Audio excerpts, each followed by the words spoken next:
Okay, ચાલો જો આપણી પાસે ગોળો છે, આ પરફેક્ટ દેખાય છે ને? હા સર. હાલો જો બીસીસી રચના હશે એટલે ગોળાઓ ક્યાં ક્યાં હશે સર? ચારે ચાર ખૂણા ઉપર દેખાય છે. આ ચારે ચાર જો હું તમને અહીંયા લઉં છું, આ ચારે ચાર ખૂણા ઉપર ગોળા છે અને એક અહીંયા મધ્યમાં ગોળો છે, દેખાય છે? આ જે રચના બને આને બીસીસી રચના કહેવાય. એટલે ચારે ચાર ખૂણે અને એક મધ્યમાં રચના થાય એને બીસીસી રચના કહેવાય. પછી એફસીસી છે જેને આપણે ફેસ સેન્ટર ક્યુબિક અથવા ક્યુબિક ક્લોઝ પેકિંગ રચના કહીએ છીએ.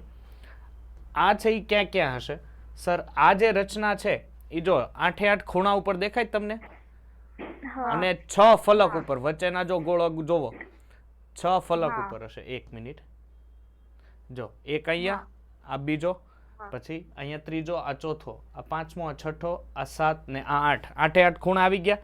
પછી ફલક જોવો, એક આ બીજી, આ ત્રીજી અને આ પાછળનો ભાગ જોવો, એ દેખાય છે? અને એક ઉપર અને એક નીચે. એટલે આ રીતની જે રચના બને એને કઈ રચના પ્રકારની કહેવાય છે? એફસીસી રચના કહેવાય છે. ઓકે, ચાલો નેક્સ્ટ. હવે જો હવે છે આપણી પાસે હેક્ઝાગોનલ.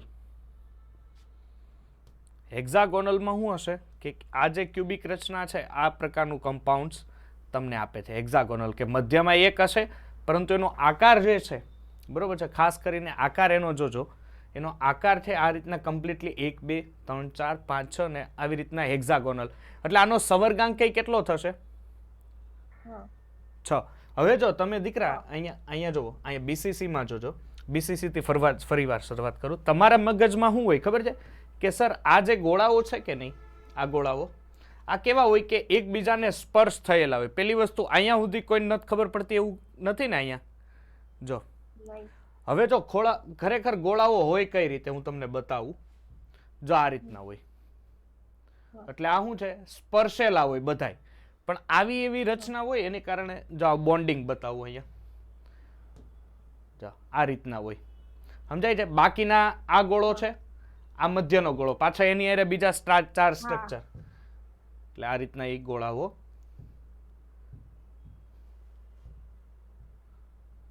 જો આ રીતની રચના એનાની અંદર હાજર હોય છે. 1 મિનિટ પાછું તમને જે હતું ને એ પ્રમાણે બતાવી દઉં.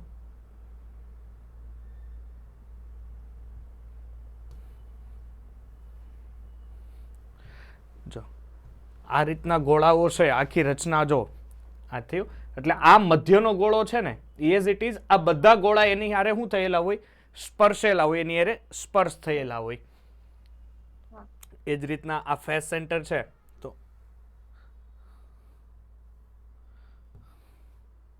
જો ફેસ સેન્ટરમાં સ્પિન થાય છે, બરોબર છે? એટલે 6 ફલક ઉપર અને ખૂણા ઉપર એની જે રચના છે કુલ આવા ગોળાઓ હોય. જો આ રીતની રચના હોય, ખૂબ જટિલ રચના હોય, બરોબર છે? એને મગજમાં ઉતારવી બહુ અઘરી પડે, જટિલ રચના હોય છે. એટલે આ ખાસ એક યાદ રાખજો.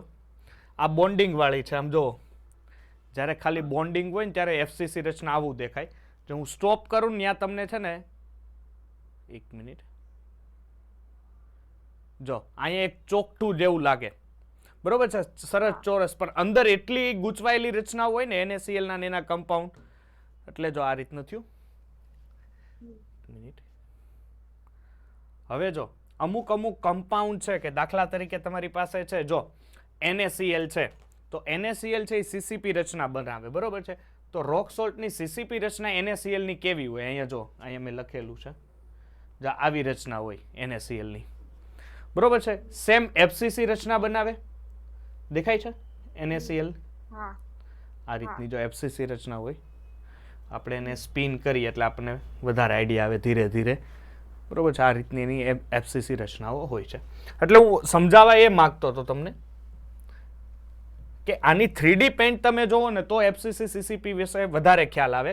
પછી હોય હેક્ઝાગોનલ. જો અહીંયા તમને આઈ થિંક અહીંયા દેખાતું હશે, જો એવું ઝૂમ કરીએ દઈએ આપણે અહીંયા. આ જે ગોળો છે આ દેખાય છે ને, આ ગોળો છે, આ ગોળો અહીંયા ધ્યાન આપજો. આ ગોળો એની સાથે બીજા 6 ગોળાઓ સાથે સ્પર્શ થયેલો છે, રેડી? અને ઉપર 3 ગોળાની થપ્પી આવે છે, નીચે 3 ગોળાની થપ્પી આવે છે, એટલે આ ગોળાનો સવર્ગાંક કેટલો થયો? 12 થયો. 12. કારણ કે કુલ એ 12 ગોળાઓ સાથે સ્પર્શ છે. જેના સમતલમાં 6, હા. ઉપર 3 અને નીચે 3, એટલે કુલ એની હારે 12 સમતલ, 12 માં એ ભેગો થયેલો છે. ચાલો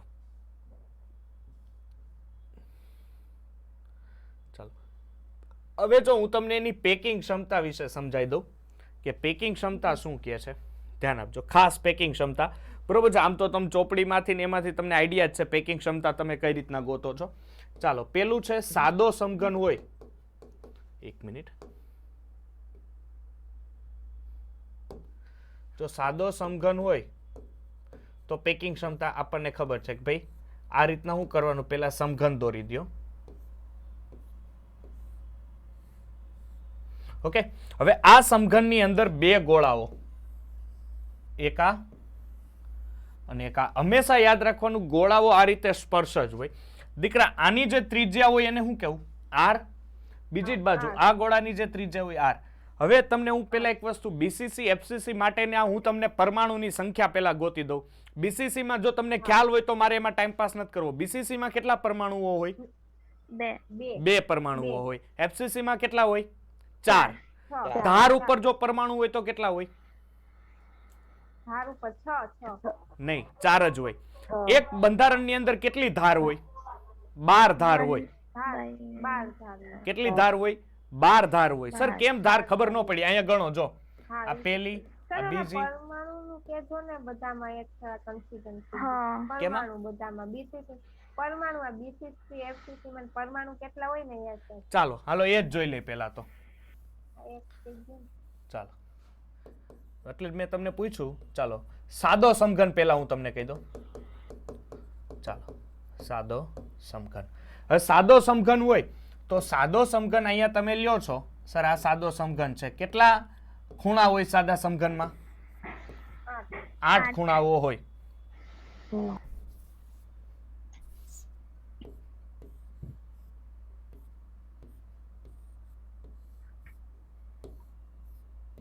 ચાલો સર, સાદા સમઘનમાં 8. એક અહીંયા, 2, 3, 4, 5, 6, 7 અને 8. દરેક ખૂણાની ભાગીદારી કેટલી હોય? 1/8 હોય. કેટલી હોય? 1/8. કારણ કે એક સ્ફટિક પ્રણાલીની અંદર એકમ કોષ કેટલા હોય? 8 હોય. એટલે દરેક ખૂણે છે એ જે ગોળો હોય ને, જે દરેક ખૂણે રહેલો ગોળો છે ને, એના દીકરા 8 ભાગ પડે. કેટલા ભાગ પડે? 8 ભાગ પડે. કુલ ખૂણાઓ કેટલા એકમ કોષમાં? 8. એક ગોળાના કેટલા ભાગ પડે? સર 1/8. એટલે કુલ કેટલા આવ્યા? 1. તો બીસીસી રચનામાં ધ્યાન આપજો, 8 ખૂણા જોવો. સર આ ખૂણાનો 8મો ભાગ આ સ્ટ્રક્ચરની અંદર હશે. એવા 8 ખૂણાનો 8મો ભાગ અંદર હોય એટલે કુલ કેટલો ગોળો થાય? 1 ગોળો થાય. ચાલો, સેમ વસ્તુ હવે છે આપણી પાસે બીસીસી. ચાલો સર, બીસીસી માં એકમ કોષ તો હું દોરી નાખું. ચાલો, નો ડાઉટ.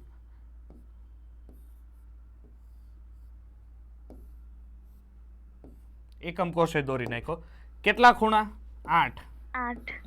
મૂકી દો 8 ખૂણા.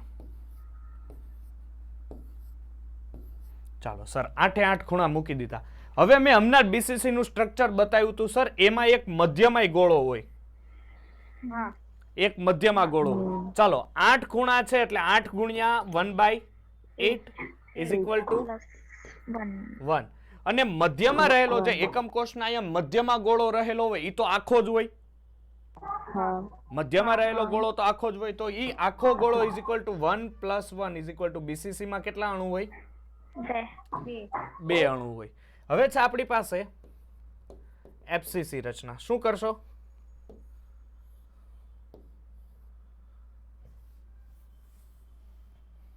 ચાલો, એફસીસી રચના માટે હું દોરી દઈએ?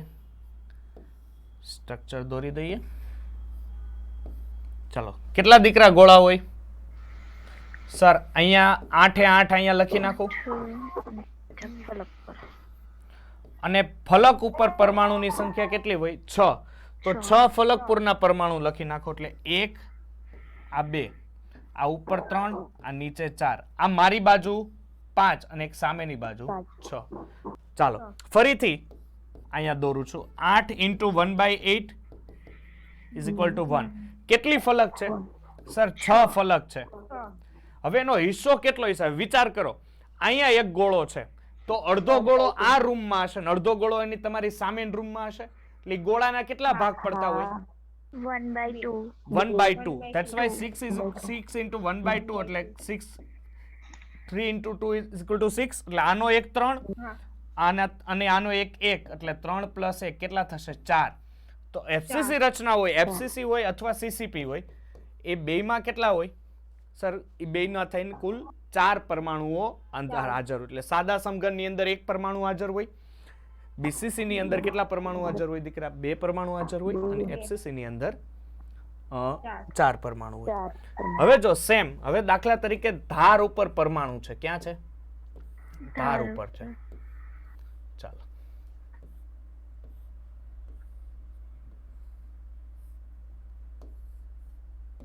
ચાલો શું છે સર? ફરીથી ખૂણા ઉપર તો છે જ. એટલે ખૂણા ઉપરના તો આપણને અહીંથી જ ખબર પડી જાય કે 8 × 1/8 ઇઝ ઇક્વલ ટુ 1. હવે દીકરા પરમાણુ હશે ધાર ઉપર. ક્યાં હશે? ધાર ઉપર.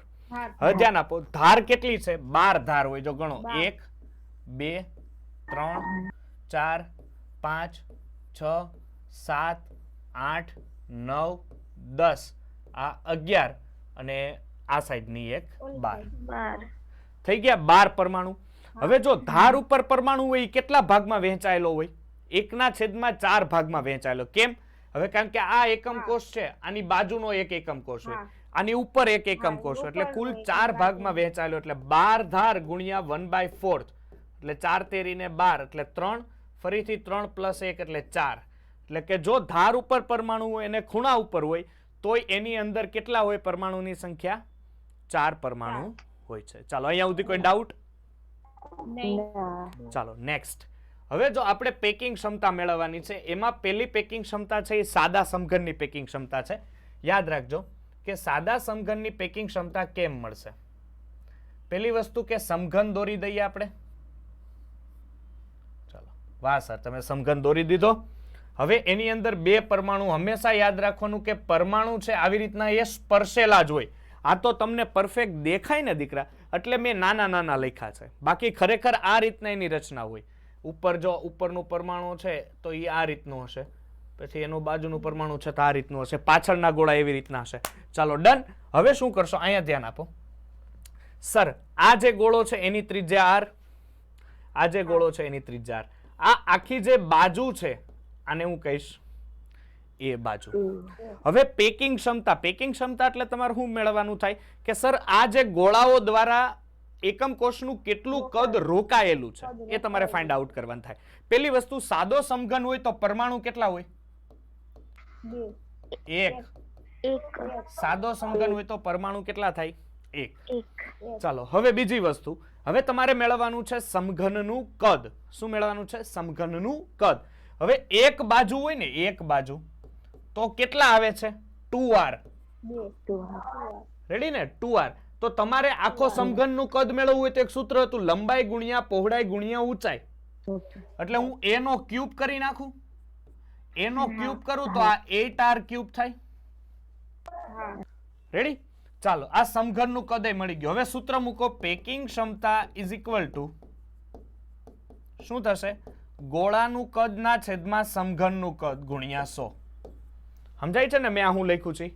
ગોળાનું કદ છેદમાં સમઘનનું. અથવા ચાલો, ગોળાનું કદ કેટલું હોય? એક ગોળો હોય તેનું કદ કેટલું હોય સર? 4/3 πr³. પણ કેટલા ગોળા છે સર? એક જ ગોળો છે એટલે ગુણ્યા 1. છેદમાં સમઘનનું કદ કેટલું થાય સર? 8r³ હે ને? ગુણ્યા 100. Sir r³ cancel. 4 દુ ને 8 એટલે છેદમાં આવે એટલે π/6 × 100 થાય. આની ગણતરી કરશો એટલે 52% આવશે. કેટલા આવશે? 52%. એટલે જો ગોળાઓ ખાલી ખૂણા ઉપર જ હોય, ફરીથી યાદ રાખજો, જો ગોળાઓ ખાલી ખૂણા ઉપર જ હોય તો એ ખૂણા ઉપરના ગોળાઓ દ્વારા આ એકમ કોષના 52% ભાગ રોકાઈ જાય. બાકી રહેલો ભાગ 48%. એ પણ પ્રશ્ન આવી શકે કેટલો ભાગ બાકી રહે છે. ચાલો નેક્સ્ટ. હા બોલો. કાંઈ નહીં, ના ના કાંઈ નહીં. ચાલો હવે આપણી પાસે છે બોડી સેન્ટર ક્યુબિક. કેવું છે બોડી સેન્ટર?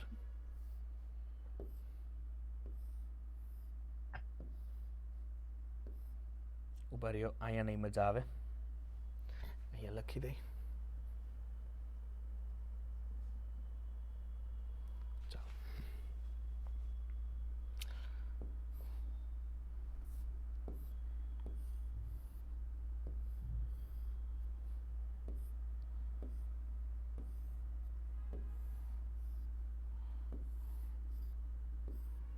ચલો આ રીતના આપણી પાસે ગોળાઓ છે.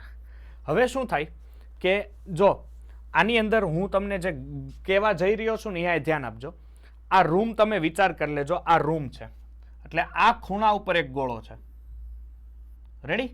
પછી મધ્યનો ગોળો એટલે બીસીસી, અને પછી આ ખૂણા ઉપરનો એટલે આમ ક્રોસમાં આવતું હોય. જો આમ સામે અહીંયા ખૂણો છે, પછી અહીંયા મધ્યમાં છે, અહીંયા સામે ક્રોસ છે. ક્રોસ હશે, ક્રોસ, ભૂલ ના પડવી જોઈએ. ચાલો એની અંદરથી એક વિકર્ણ દોરો આવો, અને એક અહીંયા બને. આ વિકર્ણ દોર્યો, અહીંયા આપી દો એ, અહીંયા આપી દો બી, સી, ડી, ઈ, એફ. બરોબર છે? એફ, જી, એચ. હવે એક કાટકોણ ત્રિકોણ બને. આ જે ખૂણો છે આને આપી દો સી વિકર્ણ, અને આ વિકર્ણ બને છે ને બી આપી દો. અહીંયા જે બાજુની લંબાઈ હોય એને તો એચ કહેવાય. બરોબર છે? અહીંયા પેકિંગ ક્ષમતા ડાયરેક્ટ લખેલી છે. હું તમને થોડું ખેંચી જાઉં છું ચોપડીને આધારે, કારણ કે ચોપડીમાં આપણને આ રીતના વિકર્ણ સાથે જ આપેલું હશે. હવે એક ત્રિકોણ બને છે દીકરા. શું બને છે? એક ત્રિકોણ બને છે. કયો ત્રિકોણ બને છે? ત્રિકોણ એ. પેલું તો ત્રિકોણ જો EFD બને છે. શું બને છે? EFD. દેખાય છે? આ ત્રિકોણ EFD. તો અહીંયા લખી નાખવાનું ત્રિકોણ EFD. હવે પાયથાગોરસના પ્રમેય પ્રમાણે શું થાય કે સર કર્ણનો વર્ગ એટલે EFD square is equal to બાજુના વર્ગનો સરવાળો એટલે EF square plus ED square. ED square આવે ને, આ બાજુ થાય, આ બે, અને આ કર્ણ થાય. ચાલો FD ઉપર શું છે? B છે એટલે B નો વર્ગ, અને બાજુ હોય, બાજુ તો બધી કેટલી છે? H છે, તો A square plus A square એટલે શું થાય? B square is equal to 2A square, અને B સ્ક્વેર કાઢો એટલે અંડરરૂટ 2A. આમાં કોઈ ડાઉટ? નહીં. ઓકે ચાલો સરસ.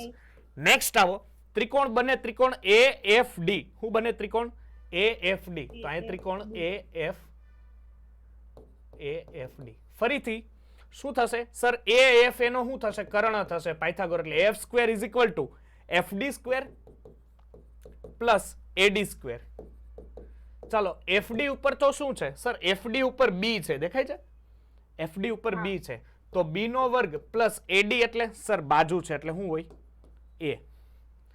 B સ્ક્વેર એટલે કંઈક વેલ્યુ આપણી પાસે છે, શું છે? 2A square. તો 2A square plus A square. અહીંયા આવશે AF સ્ક્વેર એટલે C સ્ક્વેર, એટલે શું થશે? C square is equal to 3A square, અને જો C કાઢી નાખું તો અંડરરૂટ 3A સ્ક્વેર કાઢી નાખું તો. હવે અહીંયા ધ્યાન આપજો, તમારી પાસે દીકરા ગોળા કેટલા છે? 3 ગોળા છે. તો આમાંથી 8મો ભાગ અંદર આવે છે એટલે આની ત્રિજ્યા. પણ સર BCC માં મધ્યનો ગોળો આખો હોય, સમજાય છે? BCC માં મધ્યનો ગોળો આખો હોય એટલે આની ત્રિજ્યા 2 થાય, અને એક આની ત્રિજ્યા. કુલ કેટલા આર થયા? 4R થયા. તો C ની જગ્યાએ 4 મૂકી શકો. 4R is equal to under root 3A, અને એને કરતા બનાવું તો 4R ના છેદમાં અંડરરૂટ 3 થશે. ચાલો હવે આનો ઘન આપી દો એટલે સમઘનનું કદ બની જાય. સૂત્ર શું હતું પેકિંગ ક્ષમતાનું? પેકિંગ ક્ષમતા ઇઝ ઇક્વલ ટુ ગોળાનું કદ ના છેદમાં સમઘનનું કદ ગુણ્યા 100. ગોળાનું કદ કેટલું છે સર? 4/3 પાય r ક્યુબ. BCC રચના હોય તો ગોળા કેટલા હોય દીકરા? 2. આપણે 2 ગોળાનું લઈ લઈએ. ચાલો છેદમાં સર 4R અંડરરૂટ 3 નો ઘન. કુલ ગણતરી કરશો એટલે 68% આવશે. શું આવશે? 68% ગુણ્યા 100 કરેલા છે એટલે 68. તો બાકી કેટલા રહ્યા? 32% રહ્યા ને? 68% ભરાઈ જાય છે, બાકી કેટલા રહ્યા? 32%. તો એ પ્રમાણે FCC નું આવડશે કે ગણાવવું? આવડશે ને FCC? બસ સેમ પ્રોસેસ છે. FCC માં વધારે જગ્યા રોકે. શું કામ વધારે રોકે? કારણ કે સર ઓબ્વિયસલી FCC માં વધારે જ રોકવાની, કારણ કે ખૂણા ઉપર ફલક ઉપર હોય, 6 એ 6 ફલક ઉપર અણુઓ, એટલે લગભગ એ 74% જેટલી 74% જગ્યા શું કરે છે રોકે છે. ઓકે, ચાલો next.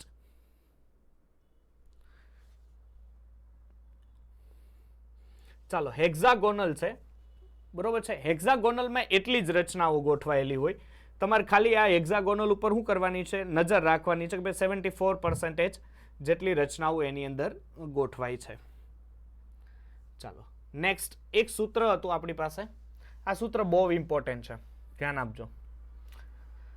D is equal to Z into M upon A cube into Na. એટલે ઘનતા મેળવવી હોય તો સૂત્ર થાય જામિયાના છેદમાં ક્યુબના. હું યાદ રાખવાનું, જામિયાના છેદમાં ક્યુબના, એટલે Z into M upon A cube into Na. Z એટલે શું થાય કે કોઈ પણ એકમ કોષમાં રહેલી પરમાણુની સંખ્યા. M એટલે શું થાય? આણ્વીય દળ. A ક્યુબ એટલે શું થાય? સમઘનનું કદ. અને એવોગેડ્રો આંક. Na એટલે શું થશે? એવોગેડ્રો આંક. પછી જો પરમાણુની સંખ્યા મેળવવી હોય, એકમ કોષની સંખ્યા તો મળી ગઈ, પરમાણુની સંખ્યા મેળવવી હોય તો Z ગુણ્યા એકમ કોષની સંખ્યા. આ બધા ટ્રિક સૂત્રો છે. ચાલો બે પરમાણુ વચ્ચેનું જો અંતર મેળવવું હોય તો 2r, અને બે આયનો વચ્ચેનું અંતર મેળવવું હોય તો r પ્લસ r માઇનસ. એટલે એમાં રહેલા ધન આયનની ત્રિજ્યા અને તેમાં રહેલા ઋણ આયનની ત્રિજ્યા. ચલો હવે જો આ ગોળાઓ છે, છિદ્ર છે. હવે આ ગોળાઓ મારે તમને શીખવાડવા હોય એટલે મારા માટે બહુ ઈઝી કામ છે. કઈ રીતે? જેટલું ઇમેજિનેશન કરાવડાવું એટલું કરજો, જો શીખવું હોય છિદ્ર કેમ બને, કેમ રચાય તો. બાકી નહીં ખબર પડે. પહેલી વસ્તુ તમારે છે ને શું કરવાનું ખબર દીકરા? આ લાઈનમાં આવી રીતના 3 ગોળાઓ ગોઠવો. ગોઠવી દીધા? હવે શું કરવાનું કે આ 3 ગોળાઓ છે અહીંયા ગોઠવજો. જો અહીંયા તમારે અહીંયા આંખની ઉપર 1 2 3, એના ઉપર હજી એક ગોળો મૂકો. એટલે કુલ કેટલા ગોળાઓ થયા? 4 ગોળાઓ થયા. હવે તમે શું કર્યું? જો અહીંયા ઇમેજિનેશન. સર આ એક ગોળો, આ બીજો અને આ ત્રીજો, અને એની ઉપર એક ચોથો. હવે નીચેથી આમ જોવો તો 4 ગોળાઓ દ્વારા રચાતું એક છિદ્ર બને. બને ને? 4 ગોળાઓ દ્વારા રચાતું એક છિદ્ર બને. તો આ છિદ્રને કહેવાય ચતુષ્ફલકીય છિદ્ર. ઇંગ્લિશમાં ટેટ્રાઓઇડ્સ કહેવાય, અને ટેટ્રાહેડ્રલ વોઇડ્સ. શું કરશો હવે? એ જ વસ્તુ જો અભી મજા આયેગા ના. આ એક ગોળો, આ બીજો ગોળો અને આ ત્રીજો ગોળો. ચાલો રેડી? હવે ધ્યાન આપજો, કારણ કે હવે ગીચ થશે. એક અહીંયા લ્યો, અહીંયા લ્યો. હવે જો તમને અહીંયા એક નાનકડું છિદ્ર દેખાતું હશે, દેખાય છે? 3 ગોળા, 1 2 3.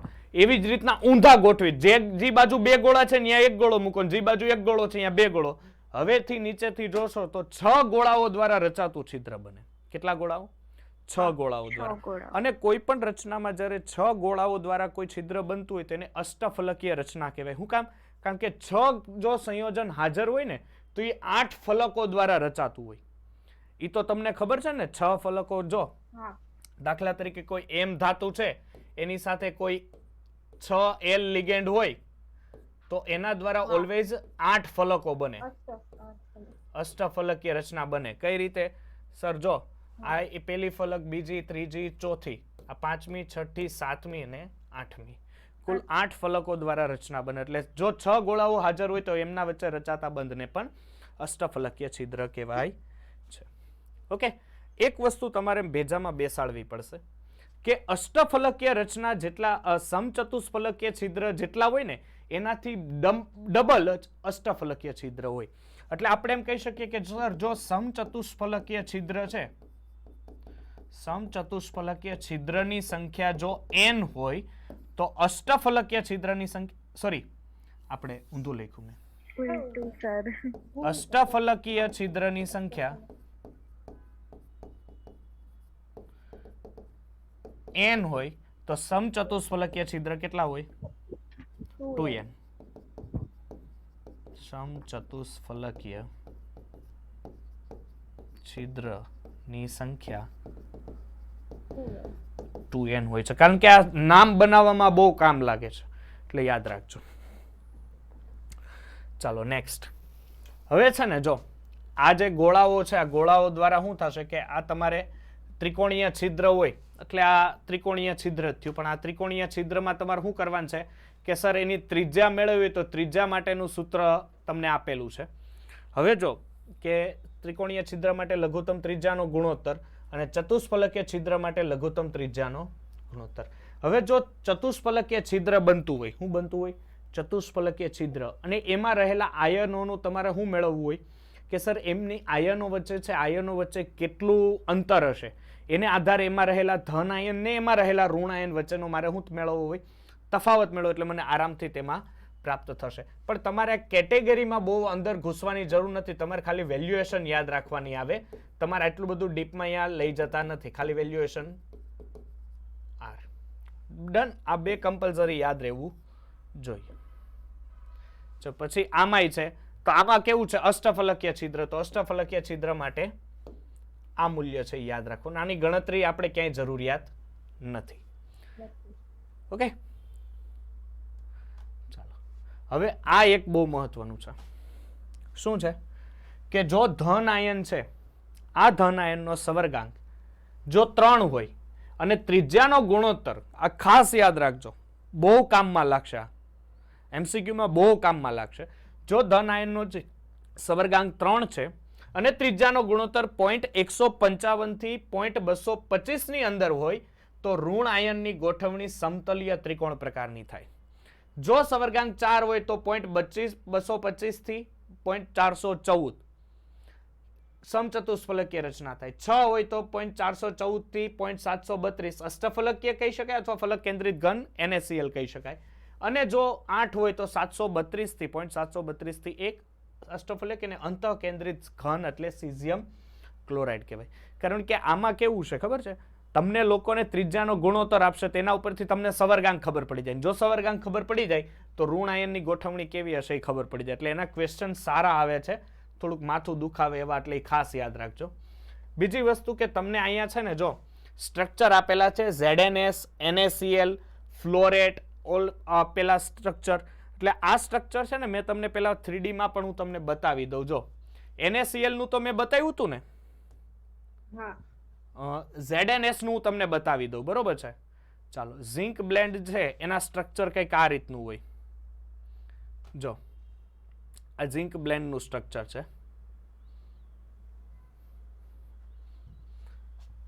આ રીતનું ઝિંક બ્લેન્ડ નું સ્ટ્રક્ચર હશે.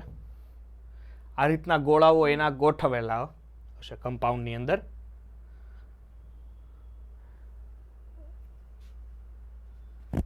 અને સીસીપી રચના હશે, કારણ કે અહીંયા આપણને કહે છે કે ભાઈ આ સીસીપી રચનાઓ અંદર હાજર છે.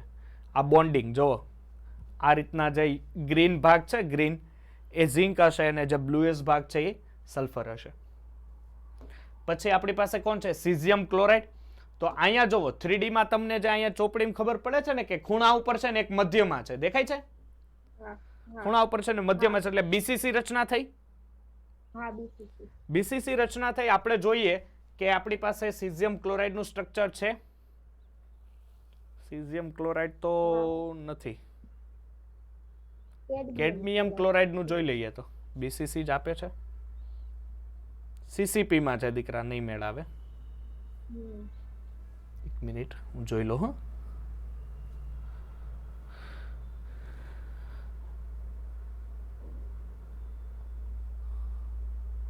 આર્યુ સીઝિયમ ક્લોરાઇડ.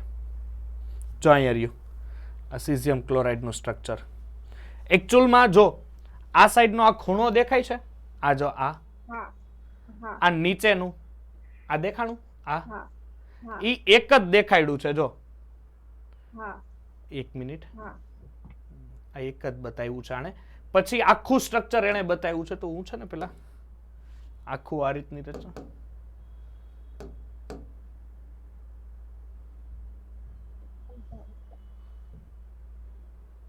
આ રીતની એની રચના હશે બીસીસીની, બરોબર છે, સિઝિયમ ક્લોરાઇડની. નેક્સ્ટ પછી છે CaF2 ફ્લોરો વાળું, એટલે આ રહ્યું ફ્લોરેટ.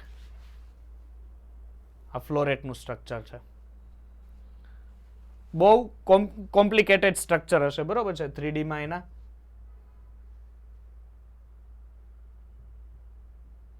જો આ અંદર જુઓ, આ બ્લેક દેખાય ને, હા આખા સ્પિન થતા હોય, એટલે ખૂબ આ કોમ્પ્લિકેટેડ સ્ટ્રક્ચર્સ હોય છે આના. જો આ એક જ વાળું છે. ચાલો એ પ્રમાણે એન્ટી ફ્લોરેટ વાળું કમ્પાઉન્ડ છે.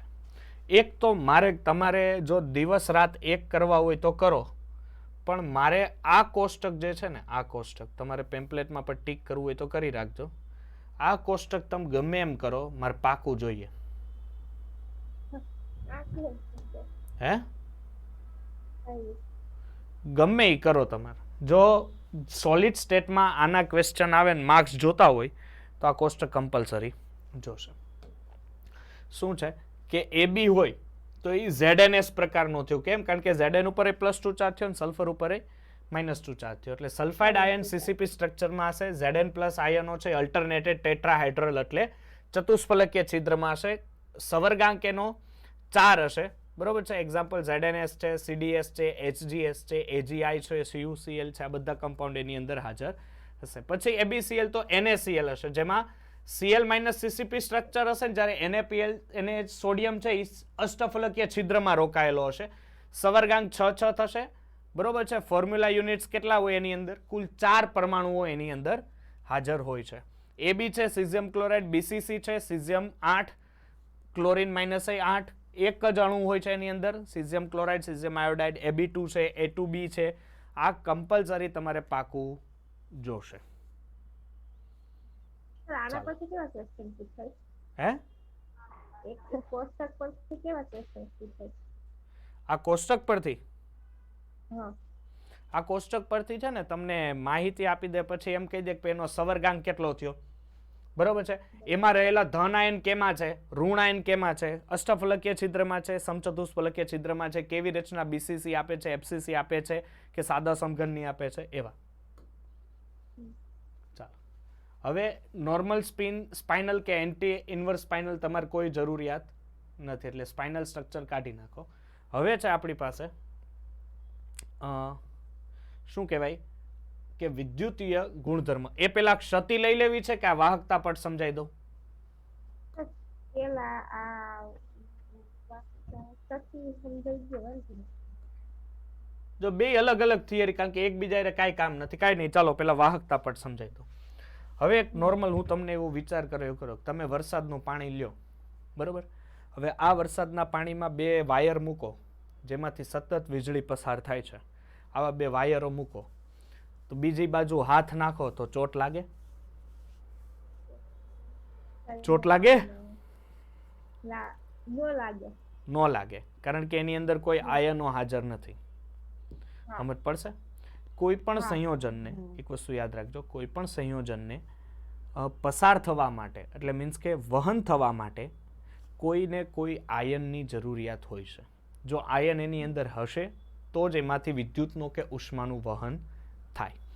હવે એક વસ્તુ કે તમારે એ આયન સંયોજનો છે એની અંદર, હવે તમે એક વસ્તુ એ જ મેં તમને કીધું હતું કે પાણી લીધું, હવે એ જ પાણીની અંદર તમે મીઠું નાખી દો, હવે વીજળી પસાર કરો તો તમારે નાનીમાં યાદ આવી જાય ને, નાની ગામડે હોય કે ગમે ત્યાં સાથે હોય તો બાજુમાં બેઠા હોય તો યાદ આવી જાય, કારણ કે એવો કરંટ જોરદાર આપે એની અંદર મીઠું પસાર, કારણ કે એની અંદર આયનો આવ્યા.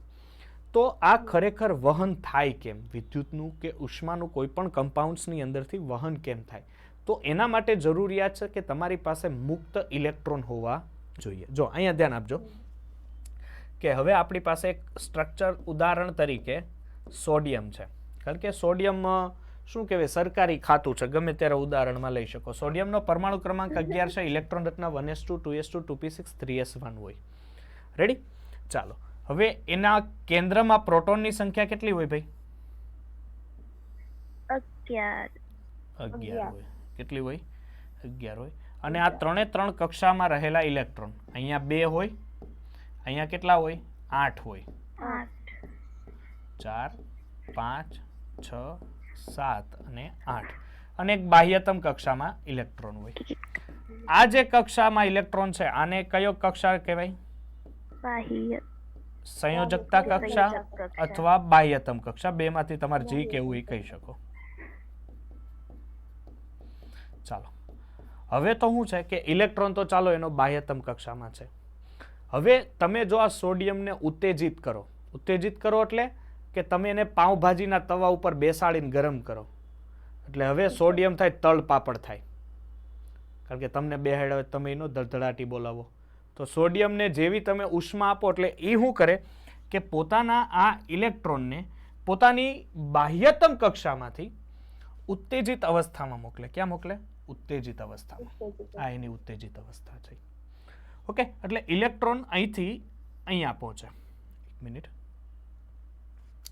ઇલેક્ટ્રોન અહીંથી અહીંયા પહોંચે એટલે આ એની શું થઈ? ઉત્તેજિત અવસ્થા થઈ. એટલે ઇલેક્ટ્રોન હવે હું કહી શકાય કે સોડિયમથી દૂર થઈ ગયો. પણ ભૂલ ન પડવી જોઈએ, સોડિયમે મુક્ત નથી કર્યો. તમે હંમેશા અત્યાર સુધી તમે જે પણ 11-12 સાયન્સમાં ભણ્યા ને, તમે આવું ભણ્યા કે સોડિયમે પોતાનો ઇલેક્ટ્રોન ગુમાવી દીધો. કોઈ પણ કમ્પાઉન્ડ પોતાના ઇલેક્ટ્રોનને સંપૂર્ણપણે દૂર કરી શકે નહીં. એ શું કરે? પોતાના ઇલેક્ટ્રોનની બાહ્યતમ કક્ષામાંથી એને ઉત્તેજિત અવસ્થામાં મૂકે. જો કમ્પાઉન્ડ કોઈ પણ દૂર કરી દેતો હોય તો અત્યારે આપણે અહીંયા ઇલેક્ટ્રોન જ રખડતા હોય.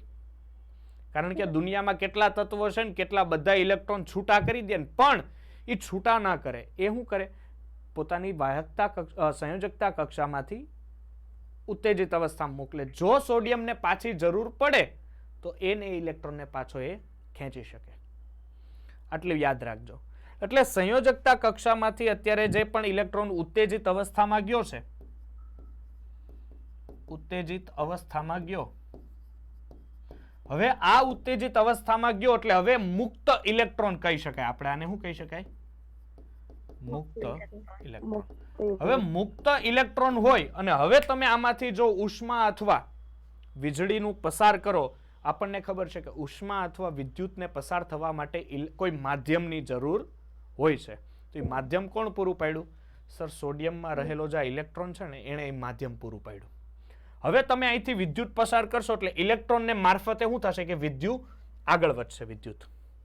ઓકે, એટલે આ રીતના તમે કોઈ પણ વિદ્યુતનું કે ઉષ્માનું વહન કરી શકો. જો કોઈ પણ કમ્પાઉન્ડ પાસે મુક્ત ઇલેક્ટ્રોન ન હોય તો તમે વિદ્યુતનું એનું પ્રસરણ કરી શકો નહીં. એટલે આ રીતના વિદ્યુત.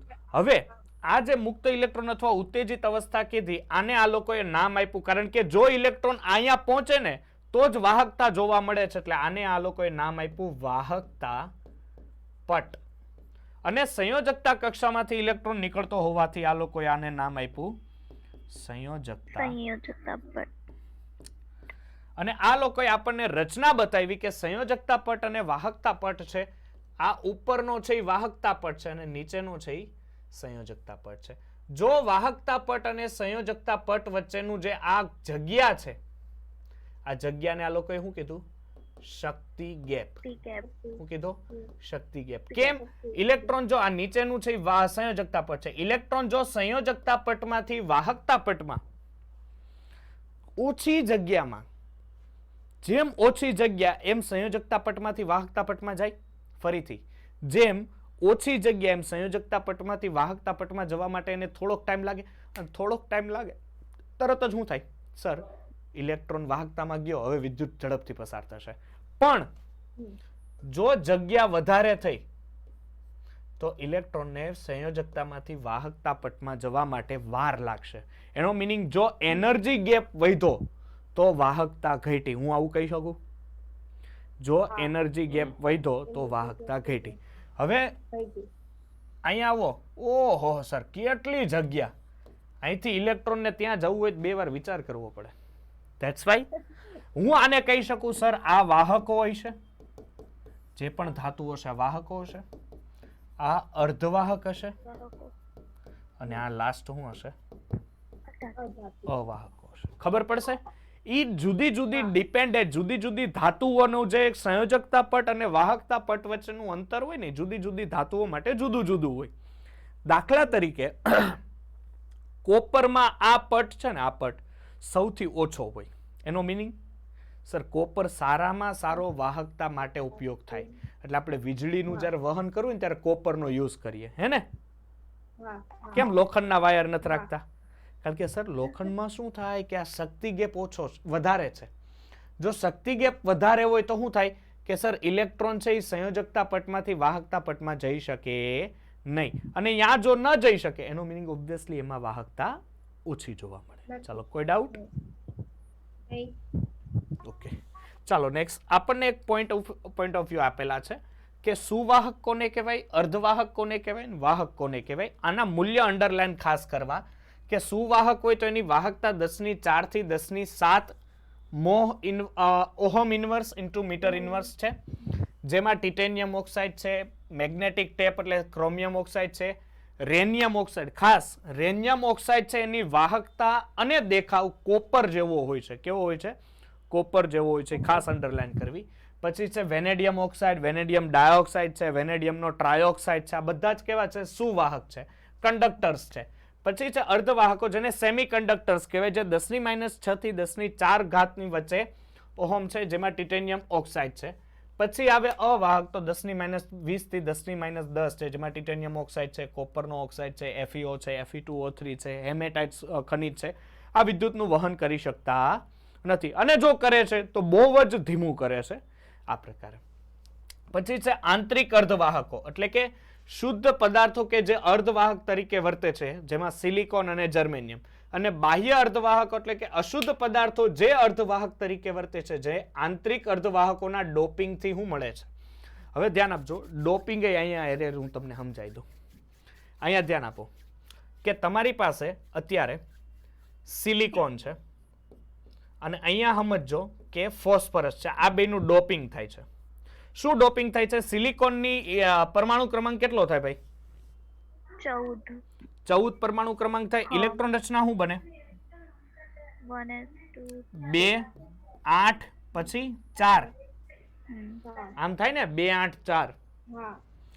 ફોસ્ફરસ ની 2 8 અને 5, કારણ કે ફોસ્ફરસનો પરમાણુ ક્રમાંક 15. સાંભળજો અહીંયા, સિલિકોન કે જર્મેનિયમમાં પેન્ટાવેલેન્ટ અશુદ્ધિઓ જેવી કે ફોસ્ફરસ ને આર્સેનિક ઉમેરવાથી, એટલે સિલિકોનમાં તમારે ફોસ્ફરસનું ડોપિંગ કરાવવાનું છે.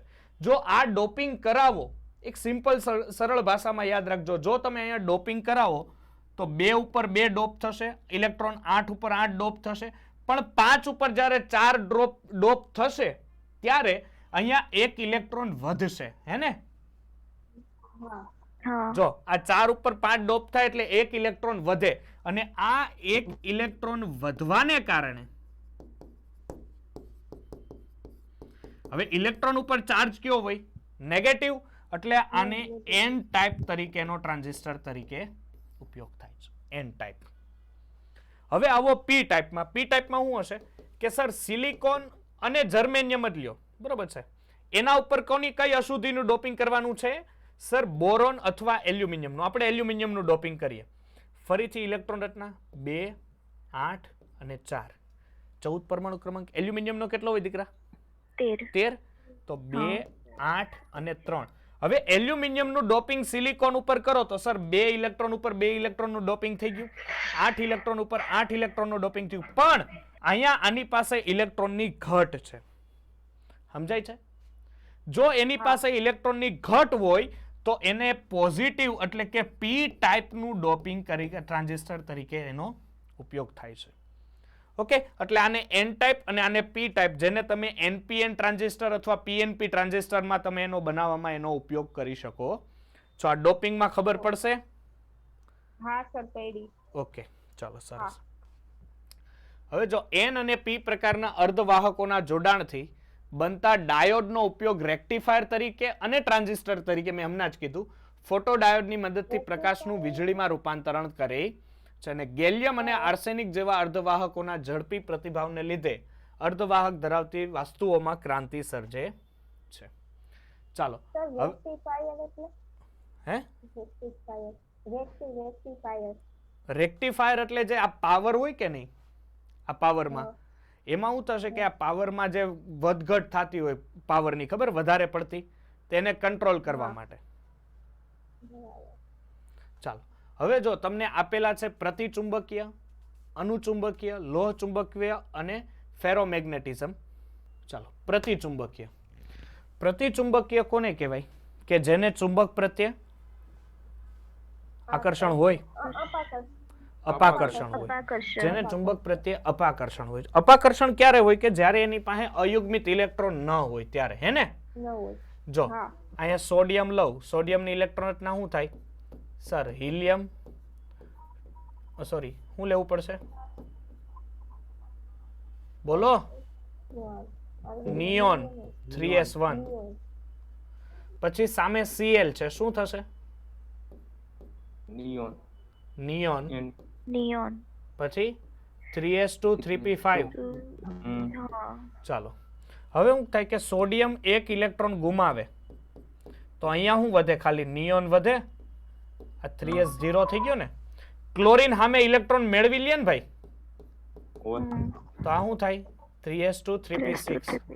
આ બે કમ્પાઉન્ડમાં જોવો તો ક્યાંય અયુગ્મિત ઇલેક્ટ્રોન છે? નહીં. એનો મીનિંગ આ ચુંબક પ્રત્યે આકર્ષણ હશે નહીં. સમજાય છે? ચુંબક પ્રત્યેનું આકર્ષણ હશે નહીં, કારણ કે Na પ્લસ ને Cl માઇનસ થઈને NaCl બનાવી નાખી, ક્યાંય અયુગ્મિત ઇલેક્ટ્રોન નથી. આ દીકરા મારી પાસે H2O છે, હાઇડ્રોજન છે, ઇલેક્ટ્રોન રચના શું હોય? 1s1, બીજો હાઇડ્રોજન 1s1. ઓક્સિજનની કેટલી હોય? ત્યાંથી આગળ કઈ લાગશે? હા સર, હિલિયમ લગાવી દો. હિલિયમ અને 2s2 2p4, કારણ કે એનો પરમાણુ ક્રમાંક ઓક્સિજનનો કેટલો હોય ભાઈ? 6 કે 8? 8 હોય.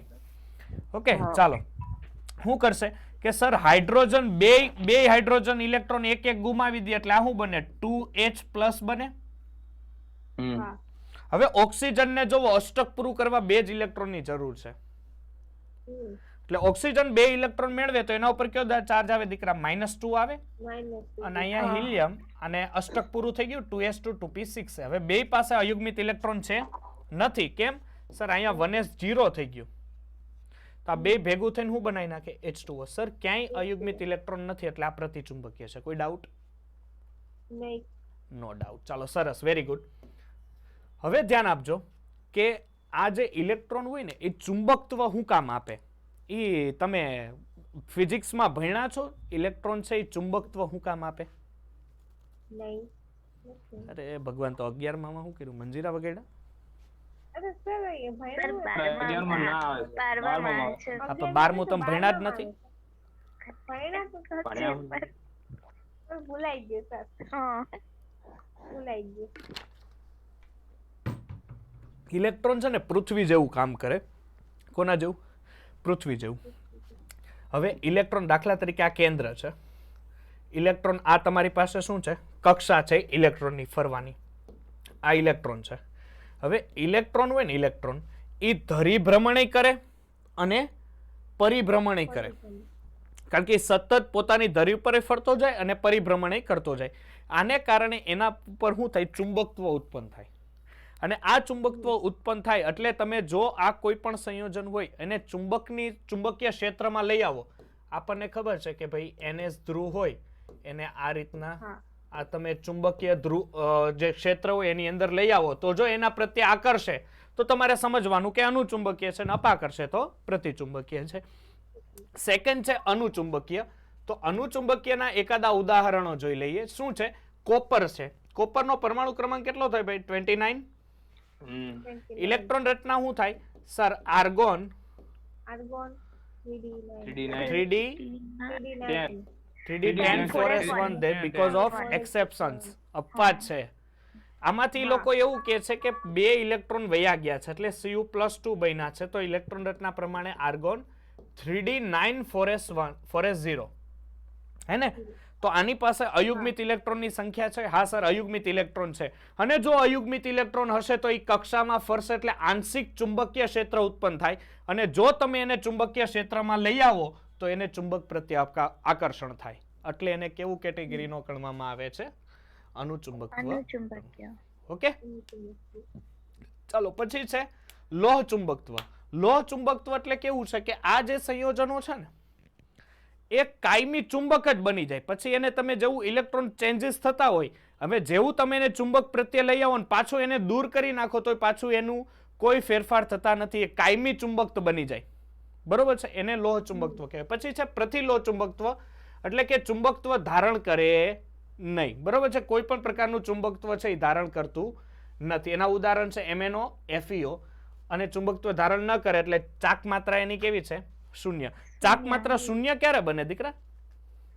અયુગ્મિત ઇલેક્ટ્રોનની સંખ્યા 0 હોય. અયુગ્મિત ઇલેક્ટ્રોનની સંખ્યા 0 હોય. ચુંબકીય ચાક માત્રા શોધવાનું સૂત્ર શું છે sir? mu is equal to √n into n plus 2 bm. bm એટલે શું થાય? Bohr magneton. મેગ્નેટ્રોન. ખબર પડશે ને? bm એટલે શું થાય? Bohr magneton. Bohr magnetron. પછી છે ફેરોમેગ્નેટિઝમ પદાર્થ, જેને મેગ્નાઇટ અને ફેરાઇટ બે કમ્પાઉન્ડ થશે. અલ્પ માત્રામાં ચુંબકીય ક્ષેત્ર ધારણ કરે, પરંતુ ચુંબકીય ચાક માત્રા છે એ શૂન્ય હોતી નથી. અહીંથી જ ખબર પડી જાય Fe3O4 હોય, બરોબર છે, અથવા Fe2O3 હોય, એમાં Fe ની ઓક્સિડેશન અવસ્થા લઈ અને Fe ના કમ્પાઉન્ડમાં મૂકો ને ઇલેક્ટ્રોન રચના તમે ધારણ કરશો ને, એટલે શું થશે કે સર એની અંદર Fe પાસે અયુગ્મિત ઇલેક્ટ્રોન આવશે. જો Fe પાસે અયુગ્મિત ઇલેક્ટ્રોન આવે તો તમારે શું સમજવાનું રહે? ચુંબકીય ચાક માત્રા હોય. ચુંબકીય ચાક માત્રા ન હોય. બરોબર છે, 0 થઈ જાય. હોય. સોરી, હોય. જો અયુગ્મિત ઇલેક્ટ્રોન હોય તો હોય, ન હોય તો હા. ન હોય. ન હોય. ચાલો પછી છે ફેરોમેગ્નેટિક છે, ફેરીમેગ્નેટિક છે અને એન્ટી ફેરોમેગ્નેટિક પદાર્થો ઊંચા તાપમાને અનુચુંબકીય છે. ખાસ કારણ કે ઊંચા તાપમાને તેમનામાં મોટા ભાગના સ્પિન એક જ દિશામાં બને છે. એક્ઝામ્પલ તરીકે તમે Fe3O4 છે, ઓરડાના તાપમાને ફેરીમેગ્નેટિક છે, પરંતુ ઊંચું તાપમાન લઈ જાવ તો પેરામેગ્નેટિક થઈ જાય. નેક્સ્ટ, જે તાપમાનથી ઊંચા તાપમાને પદાર્થમાં ફેરામેગ્નેટિક ગુણધર્મ જોવા મળે નહીં તે તાપમાનને ક્યુરી તાપમાન કહેવાય છે. ખાસ યાદ રાખવું, વોટ ઇઝ ક્યુરી ટેમ્પરેચર? જે તાપમાનથી ઊંચા તાપમાને ફેરોમેગ્નેટિક પદાર્થ જોવા મળે નહીં એને ક્યુરી તાપમાન કહેવાય છે. ચાલો હવે છે આપણી પાસે દ્વિધ્રુવીય ગુણધર્મ રહ્યો અને એની સાથે સાથે ક્ષતિ રહી. બરોબર છે, બાકી લગભગ વસ્તુ પૂરી. એટલે આવતા લેક્ચરમાં હવે જોઈ લેશું ને પછી સાથે સાથે MCQ પણ ખેંચી લેશું. ઓકે, હા. હા. તો કાલની DPP માં હું ઓલું Z વાળા એકાદા દાખલા મૂકું તો ચાલશે? D is equal to Z into M upon A cube upon Na. હા, એ ચાલે. હા, મૂકજો. બરોબર છે, એ છે. પછી પેલા ત્રિજ્યા વાળા સૂત્ર વાળા છે. હા. કયા? એ તો એ તો હું હાલો કાંઈ નહીં, જો પણ 3 3 પેલા સૂત્ર યાદ હોવા જોઈએ. BC સાદો સમઘન હોય તો ત્રિજ્યા શું હતી? 2r. પછી જો આ સાદો સમઘન હોય, આ સૂત્ર ગમે એમ કરો યાદ રહેવું જોઈએ. પછી BCC હોય એટલે શું હતું? A is equal to √3 into r upon 4. અને FCC અથવા CCP હોય તો એના માટે સૂત્ર હતું A is equal to, આ સૂત્ર કયું હતું ખબર? એક પિક્ચર તમે જોયું છે, બાદશાહ પિક્ચર? હા, જોયું. બાદશાહ પિક્ચરમાં છે ને એક ગીત છે, એ કાલી કાલી આંખે ટુરુટુ ટુરુટુ, એમ એમ એ કાલી કાલી આંખે ટુરુટુ. એટલે તમારે આ સૂત્ર, આ 3 સૂત્ર યાદ હોવા જોઈએ. તમને આમાંથી ત્રિજ્યા મેળવવાનું કે તો r ને કરતા બનાવી નાખવાનો, સિમ્પલ વસ્તુ છે. ઓકે, આ 3 સૂત્ર યાદ રહેવા. હા.